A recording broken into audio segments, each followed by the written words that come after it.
Hey, it's Missy Norris with New Direction Real Estate. I'm right here in the heart of Seymour in Blount County with this beautiful all brick house, 5-bedroom, 3.5 bath, on over 19 acres.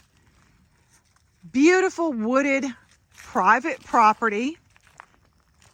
There's our entry right there. And if you take this little lane right up here to the right, you go out into a nice large field.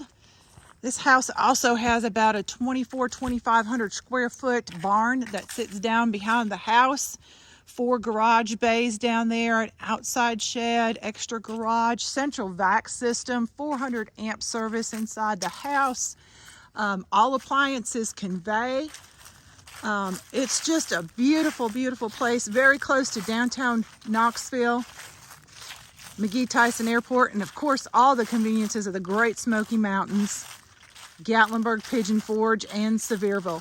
Come take a look today at this beautiful house. It has lots of potential to either be a wooded retreat, bed and breakfast, Airbnb, or somewhere that you could develop a few more homes.